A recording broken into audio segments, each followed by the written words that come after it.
Assalamualaikum warahmatullahi wabarakatuh. Halo teman-teman semuanya, kembali lagi bersama saya Azania Musdalifah. Pada kesempatan kali ini saya akan menjelaskan mengenai teori psikologi sastra. Teori psikologi sastra melibatkan pemahaman dan analisis karya sastra dari sudut pandang psikologi.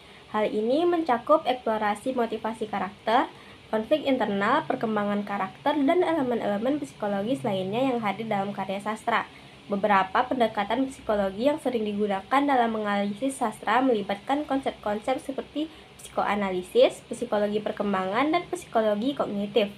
Dalam kesempatan kali ini, saya akan menjelaskan penerapan teori psikologi sastra dalam animasi The Promised Neverland, karya Kaoru Shirai dan disutradari oleh Mamoru Kanbe.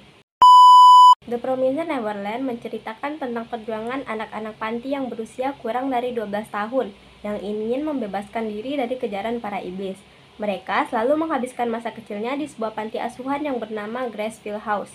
Mereka mendapatkan kehidupan yang nyaman serta kasih sayang dari pengurus panti bernama Isabella yang dipanggil dengan sebutan Mama. Di antara anak-anak itu terdapat 3 tokoh utama, yaitu Emma, Norman, dan Ray. Mereka bertiga adalah anak paling tua dari panti tersebut. Dalam menganalisis unsur-unsur psikologi dalam animasi ini, beberapa teori psikologi sastra dapat diterapkan. Di antaranya adalah: yang pertama, psikologi karakter. Kita dapat mengambil contoh dari salah satu tokoh utama, yaitu Emma. Emma cenderung memiliki kepribadian yang optimis dan semangat. Meskipun mereka berada dalam situasi yang sangat sulit, Emma sering mencoba memotivasi teman-temannya dan tetap berfokus pada tujuan melarikan diri. Emma memiliki motivasi yang sangat kuat untuk mencapai kebebasan bersama teman-temannya. Kedua, ada psikoanalisis. Teori psikoanalisis, terutama yang dikembangkan oleh Sigmund Freud, mencakup konsep-konsep seperti id, ego, dan superego, serta mekanisme pertahanan hidup dan konflik batin. Para karakter utama, terutama Emma, Norman, dan Ray, mengalami konflik batin yang kuat dalam perjalanan mereka. Terkait dengan pengetahuan mereka tentang keberadaan di balik panti asuhan, mereka harus mengatasi perasaan takut, kehilangan, dan moralitas yang bertentangan. Konsep id atau naluri, ego atau realitas, dan superego atau moralitas internal dapat diidentifikasikan dalam tindakan dan keputusan karakter. Misalnya, ego untuk menyeimbangkan kebutuhan dasar untuk bertahan hidup dengan moralitas dan keinginan untuk melindungi teman-teman mereka. Yang ketiga, psikologi kognitif. Psikologi kognitif adalah cabang ilmu psikologi yang mempelajari proses mental seperti perhatian, penggunaan bahasa, daya ingat, persepsi, pemecahan masalah, kreativitas, dan pola pikir. Dalam konteks The Promised Neverland, pendekatan psikologi kognitif dapat membantu kita memahami cara karakter-karakter utama memproses informasi, membuat keputusan, dan mengatasi tentang konflik yang mereka hadapi.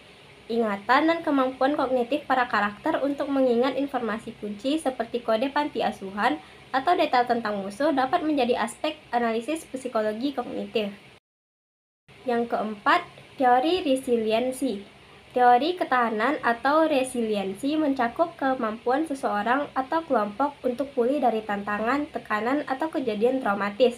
Dalam konteks The Promised Neverland, karakter-karakter utama, terutama Emma, Norman, dan Ray, mengalami berbagai tantangan dan trauma. Dalam dunia The Promised Neverland, ketidakpastian dan ancaman selalu hadir. Para karakter tersebut harus mengembangkan mekanisme coping untuk mengatasi tekanan dan ketidakpastian. Resiliensi mencerminkan dalam cara mereka menangani ketidakpastian ini. Resiliensi melibatkan penggunaan mekanisme coping yang efektif. Karakter-karakter tersebut menciptakan rencana yang cerdas, bekerja sama secara tim, dan mencari solusi kreatif untuk kabur dari panti asuhan tersebut. Yang kelima, ada psikologi sosial. Sejak awal cerita, terlihat bahwa ada hierarki sosial di antara anak-anak di panti asuhan Gracefield House. Karakter seperti Norman, Ray, dan Emma memiliki posisi yang kuat, sementara yang lain mungkin lebih bergantung pada mereka.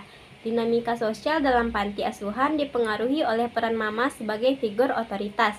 Bagaimana karakter-karakter berinteraksi dengan Mama dan bagaimana pengaruhnya memengaruhi dinamika kelompok pada aspek penting, terutama pada anak-anak mengetahui rahasia panti asuhan.